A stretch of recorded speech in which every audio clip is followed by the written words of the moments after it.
Well, thank you so much for joining us for this very special interview. We're sitting with the Supervisor of Elections, Ms. Lorna Simon. We're here at the Antigua Barbuda Electoral Commission. Simon, good afternoon, and thank you so much for joining us. Good afternoon. Thanks for having me. All right, great. Now let's start with what you do here at ABEC, for those who are not familiar with the Electoral Commission. As Supervisor of Elections, I am the Chief Executive Officer for the Commission, also Chief Registration Officer. Talk to us about the structure of ABEC. How is ABEC run? At the head of ABEC is a 7-member commission. When the commission was formed in 2001, there were 5 members, and in 2011, now it was changed to 7. So you now have 7 members on the commission, headed by a chair. You have a deputy chair and 5 other members. Below that is the Supervisor of Elections as the Chief Executive Officer. Then you have the HR, the PR, and registration officers in the 17 units, registration clerks, and scrutineers, which are agents of the political parties. The commission also has an executive secretary, and there are the junior middle managers within the system.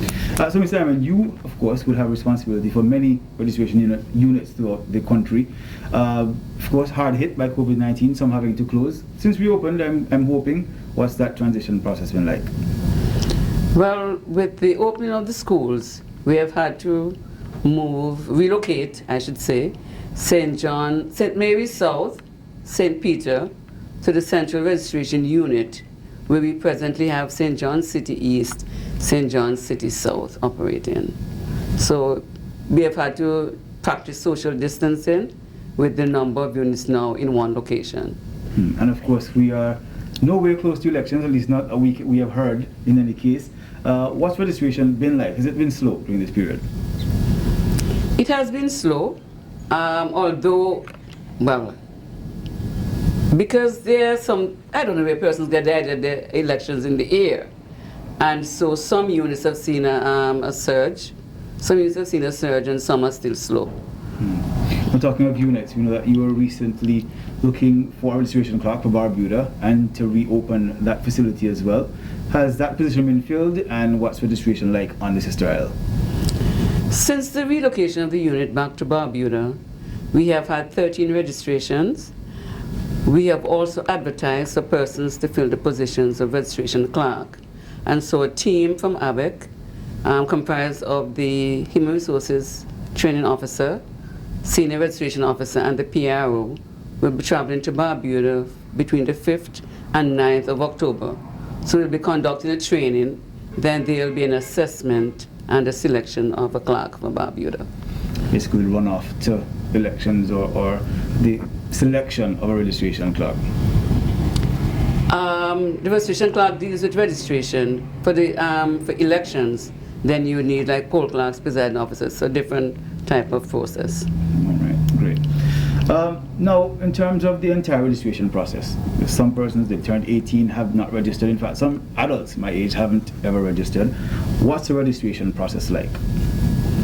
A citizen of Antigua and Barbuda, on attaining the age of 18 or over, you present yourself to one of the registration unit in your constituency, because there are some units presently in the constituencies apart from those that are at Central. So you produce your passport, citizens of Antigua and Barbuda, your passport, or you can have your birth certificate and a photo notarized by someone who is authorized to sign a passport photo. So you present yourself to the unit. You have to be residing in the constituency for 6 months or more for citizens of Antigua and Barbuda. For a Commonwealth citizen, you produce your passport. You have to be in Antigua for at least 7 years legally, and the passport must show the stamps showing that you have been here for 7 years. If you have a new passport, you can produce the letters from immigration, a letter from immigration showing the period where you have resided here in Antigua and Barbuda. For citizens of Antigua and Barbuda who are living abroad, they only need to be here for 1 month. So if you return, you must be in the constituency for at least a month before you can register. For overseas, persons residing overseas, 1 month in the constituency. For citizens residing here in Antigua, 6 months. And if you've moved, for instance, I've moved to a new constituency, what's that process like? You have to be in the new constituency for at least 6 months before you can apply for a transfer. So you can go to the unit in the constituency in which you have moved, or you can go back to where you are registered. And the registration officer takes some information, then the form comes to us, and we give you a date. We will give you a call, give you a date where you can come into us here at the office, because we have to redo the prints. Anytime you're making any changes to registration, we have to go onto the system and redo the prints. And in terms of challenges, because doing what you do, there must be challenges in the day-to-day operation and the long-term strategy that you're planning for the commission. What are some of the challenges you're facing here at Abe? Well, finding places for registration, because as I said before, the challenge of moving from the schools to the central unit. So that's one of our challenges, finding places for registration, suitable buildings. That's one of the challenges we had in Barbuda, where we remained in Antigua for inordinate length of time. And persons were fussing, persons would have to pay to travel from Barbuda to Antigua to register. And the other thing is financing, and it's even more so now with COVID, where sometimes it takes a long time for you to get funds out of the treasury. So those are some of the challenges that we face. Is training for your staff priority? I know that a team from the commission would have traveled, not too recently now, to somewhere in the Middle East to get training. India. Yes. Is training a priority for you here at the commission? Yes, it is. Because apart from the training, and I'm sort of saddened by the fact that we had to interrupt the training in India because we had other persons identified. We have done local training here, refresher training, spearheaded by our Human Resource and Training Officer. And so we do training from time to time, refresher, not only on the matters of the law, where we actually also invite persons from outside with certain expertise. So we not only train on aspects of the law, but customer service. So our legal counsel, she is a part of that. And we also do training on the system as well. So give the clerks an idea you may have forgotten from when you were trained and selected. We actually are going to start that up again with the clerks coming in, so you can go on the system and refresh your memory on the processes that you have to go through. Great. Now, let's go back to the voters for a second. There's some not interested in registering, not interested in voting. What would be your recommendation for those persons to rethink perhaps that idea? One of the things we find now that our ID cards are in demand when you go to places like the banks and other financial institutions. And so we urge persons, as you turn 18, you should go and register. Not only for voting purposes, although the card, unless you have the ID card, you can't vote. So not only for voting, but for other instances or other uses, we would urge persons to register, so at least you get the ID card. If you have the card, you can vote. If you don't have it, you can't change your mind at the last minute. Now, we've just seen elections in Jamaica where voter apathy was really high. I mean, less than 40% of the voters turned out. We've never had that in Antigua, at least not as long as I have been alive, which hasn't been that long, mind you. But in terms of turnout for elections, why do you think most Antiguans turn out to vote? I think maybe because we have two major political parties, and Antiguans are very, very, souped up when it comes to elections. We get involved, and even now, I think some little thing about elections were in the air, and some persons now are going out, and one or two meetings have started. So we're very, very, when it comes to overzealous, when it comes to elections. So I think we want to ensure, although I think younger persons are more apathetic to elections, voter apathy. But that's one of the areas we're going to focus on. We're looking at all the gender stats that we compiled at the last election and see if we need to focus more on educating the youths.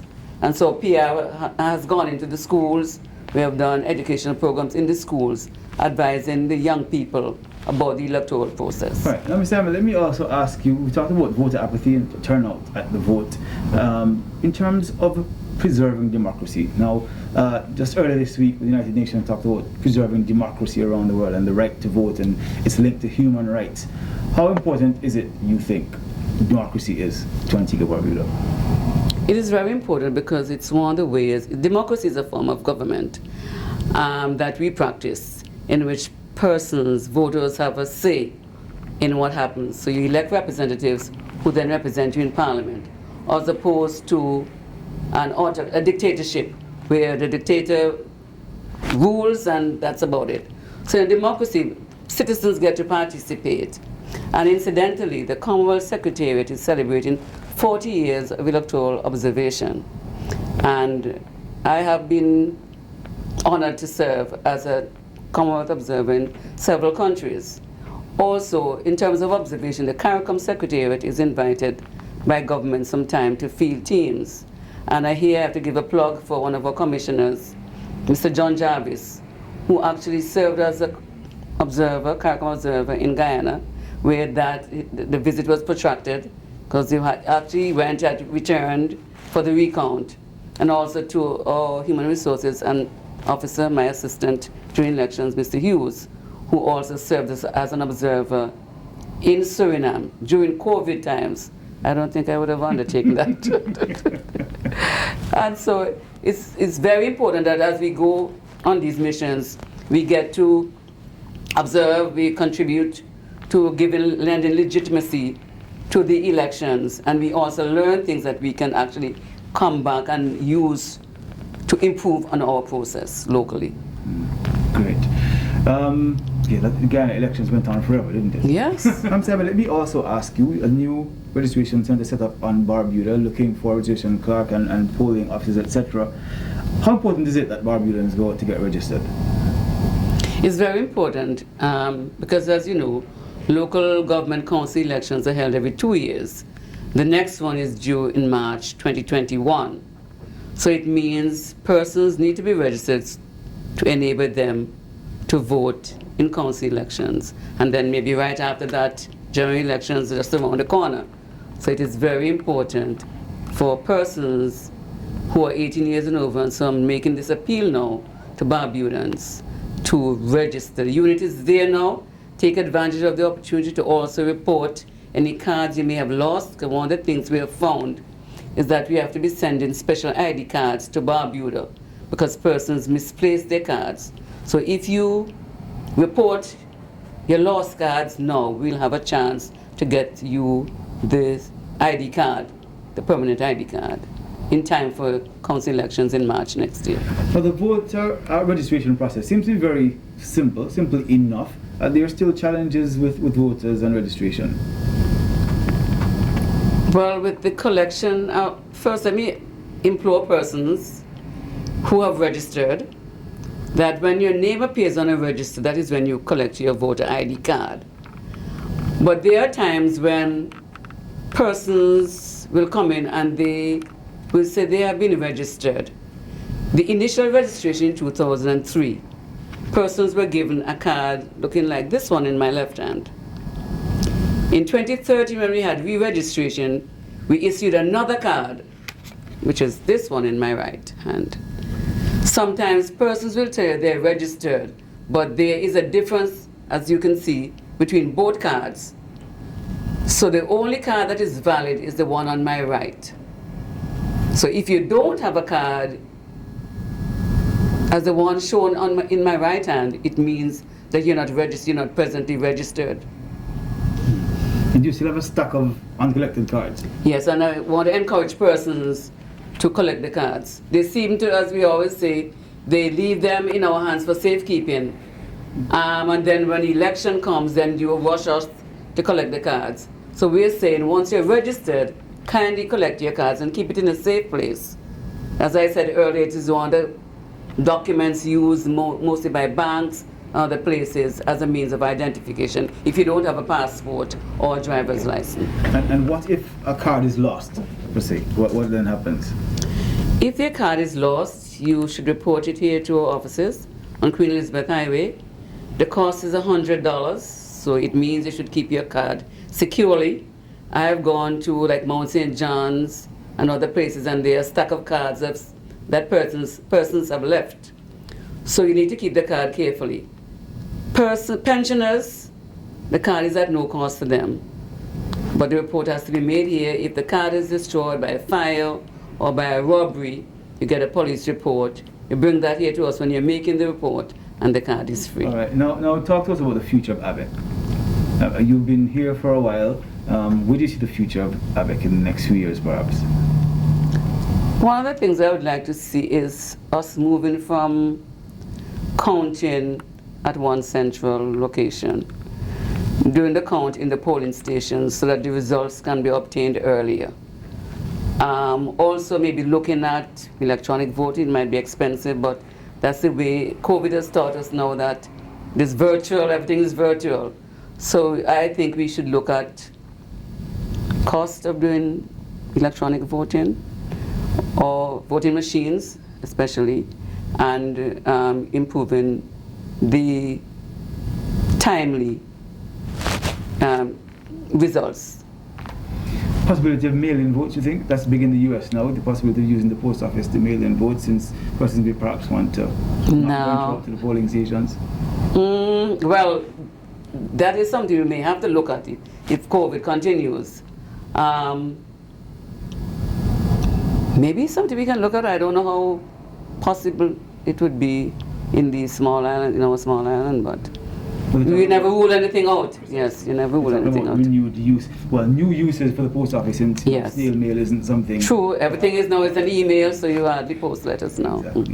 Exactly. Now, I want to ask you a question, Mr. Simon, about last year. Of course, you were recognized as being perhaps the longest serving public service employee, and you got commendations from the Prime Minister, the Governor General, etc. There's been this push lately, especially during COVID times, for public servants to be more productive. What are your thoughts on that? And we have to be, because with our economy is taking a hit because of COVID, we need to ensure that we give value for money with what we do. And so I would impress that on the officers with whom we work, that we have to ensure that we give a fair day's pay, you know, for a fair day's work for fair day's pay. Well, Madam Simon, Lorna Simon, let me say thank you so much for accommodating us for this interview here, your nicely appointed offices. We really appreciate it, and we wish you all the best, continuing your long-serving status here within the public sector. So you're doing a fine job, and let me say thank you to you and your staff for the work that you've been doing. You're welcome, it's my pleasure. So we've been speaking to Lorna Simon. She is the Supervisor of Elections here at the Antigua Barbuda Electoral Commission. We'll take a break, we'll come back to much more. Stay with us.